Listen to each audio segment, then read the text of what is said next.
vamos tratar como foi possível que Satanás encheu o coração de Ananias se ele era um crente. A história está em Atos capítulo 5, mas esta expressão encheu o coração dele está no versículo 2.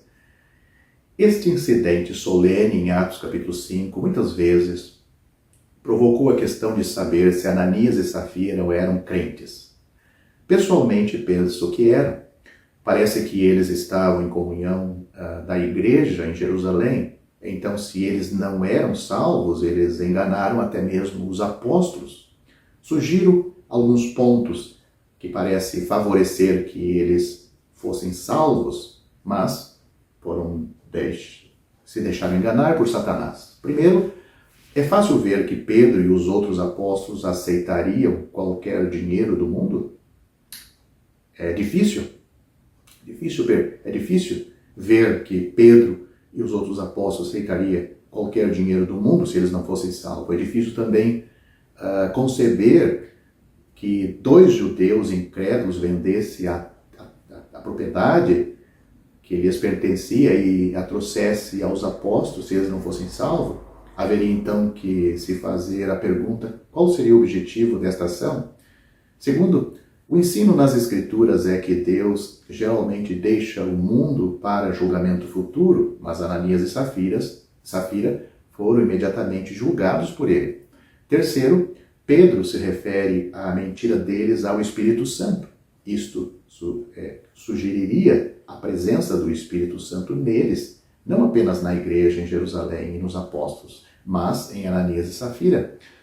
Se alguém hesita em aceitar que eles eram crentes ou pessoas salvas, só podemos recorrer à Escritura, onde diz: o Senhor conhece os que são seus. 2 Timóteo capítulo 2, versículo 19. A expressão encher o coração, ou o coração deles foi enchido, tocado por Satanás, tem a ideia de instigar, excitar, influenciar ou impelir fortemente. A forma apropriada da mesma palavra encontrada no capítulo anterior, em conexão com o enchimento do Espírito Santo, no capítulo 4, versículo 31 de Atos, indica quão completamente o assunto os havia dominado. Satanás estava tentando enganar o Espírito Santo, enchendo o coração de Ananias com uma mentira. Temos que encarar a possibilidade de um crente ser influenciado por Satanás a dizer e fazer algo errado, como no caso do próprio Pedro, quando o Senhor repreendeu ele e disse: para trás de mim, Satanás. Mateus capítulo 16, versículo 23. Note, com atenção, nenhum crente pode ser possuído por Satanás ou qualquer demônio, mas pode ser enganado por ele, influenciado. Quão vital é em nossa vida sermos influenciados pelo Espírito Santo. O incidente nos mostra 3 fatos vitais: a realidade de Satanás, a necessidade de santidade na Assembleia e a divindade do Espírito Santo, pois Pedro pode dizer: não mentistes aos homens, mas a Deus. Atos capítulo 5, versículo 4, quando se referiu ao Espírito Santo, um versículo próprio para mostrar que o Espírito Santo é uma pessoa e também ele é Deus. É uma pessoa na divindade. Deus o Pai, Deus o Filho e Deus o Espírito Santo. Mesmo que muitos negam esta verdade, aí temos um versículo que os enganadores vão lutar e lutar para tentar desfazer o que está tão claro em nossas Escrituras, em nossa Bíblia, em várias traduções, mas eles vão encontrar uma tradução lá que foi encontrado numa escavação e que alguém traduziu mal para apresentar o que está tão claro para muitos em nossos dias. Note o que o apóstolo Pedro disse na sua primeira epístola. Ele disse que porque também Cristo padeceu uma vez pelos pecados, o justo pelos injustos, para nos conduzir a Deus, sendo morto na carne, estou falando do Senhor Jesus, mas vivificado pelo Espírito, falando da sua ressurreição. Isso está em 1 Pedro capítulo 3, versículo 18. Este grande texto do Evangelho traz diante de nós algumas das maiores verdades que já caíram em ouvidos mortais. Em primeiro lugar, traz à tona a grande pessoa, Cristo, o enviado de Deus. Ele é o coração da mensagem do Evangelho e ele separa a mensagem do Evangelho de todas as outras mensagens na terra. Em seu capítulo de abertura do livro de Romanos, Paulo faz 3 declarações poderosas sobre a pessoa de Cristo. Primeiro, ele diz que Cristo, nosso Senhor, declarado Filho de Deus com poder, está nos versículos 3 e 4 de Romanos capítulo 1. Segundo, Paulo diz que o Evangelho de Cristo é o poder de Deus para a salvação, versículo 16 desse primeiro capítulo. E também, em terceiro lugar, ele diz, sim, o seu eterno poder e divindade, versículo 20. Cristo é o poder do Evangelho. Nosso texto começa com Cristo. Não podemos ir mais alto. Não podemos alcançar um nome mais elevado do que o nome de Cristo. Em 3 palavras, Pedro se move para a grande obra de Cristo, seu sofrimento e morte. Isso está ligado ao capítulo 2, versículo 24, pela palavra que temos no início aí também. Ali aprendemos a grande verdade de Cristo, que levou nossos pecados. Mas nosso texto nos diz que aquele que carregou nossos pecados também sofreu por eles.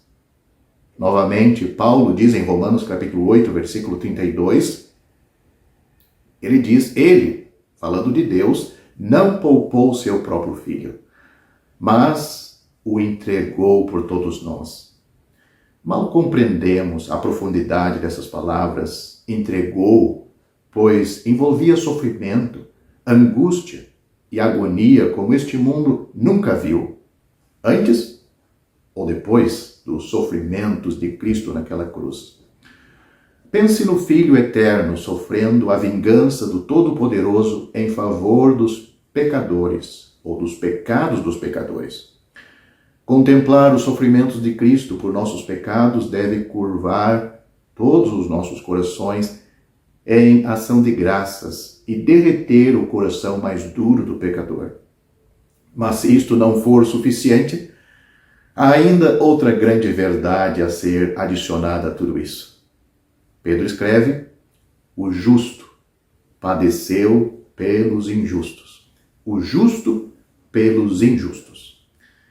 Não poderia haver salvação para injustos se aquele que realiza a obra não fosse absolutamente justo. Uma rápida olhada em 1 Pedro capítulo 2, versículo 22, nos diz que quem não cometeu pecado, falando do Senhor Jesus, quem não cometeu pecado, nem se achou dolo ou engano na sua boca.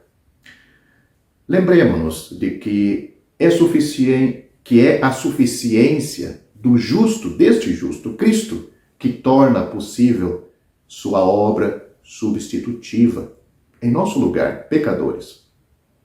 Tem uma tradução que coloca bem esta verdade. Diz, o justo para os muitos ou pelos muitos culpados. Então, não somente Cristo sofreu pelos pecados, mas ele sofreu no lugar do pecador. Quem pode realmente compreender tal verdade? Por que tanto sofrimento? Tudo para que ele possa nos levar a Deus. Nós que estávamos, e muitos estão ainda longe de Deus, separados por causa dos seus pecados, somos trazidos a Deus pelos sofrimentos e morte de Cristo. Qualquer um que esteja ouvindo isso agora e não seja salvo, posso apenas não dizer isto a você. Deus não está esperando que você contribua na obra da salvação. Nem mesmo pede que você faça boas obras para merecer esta salvação. Ele só quer que você aceite o que ele fez. Creia em sua palavra. Ouça o que ele fez por você e aceite para si mesmo o que o seu amado Filho consumou naquela cruz fora da cidade de Jerusalém. Pois a Bíblia diz: porque pela graça sois salvos por meio da fé. Isto não vem de vós, é dom de Deus. Não vem das obras, para que ninguém se glorie. E em nenhum outro há salvação. Porque também debaixo do céu nenhum outro nome há dado entre os homens, pelo qual devamos ser salvos. Só por Jesus é que nós somos salvos, porque Deus amou o mundo de tal maneira que deu o seu Filho unigênito, para que todo aquele que nele crê não pereça, mas tenha a vida eterna.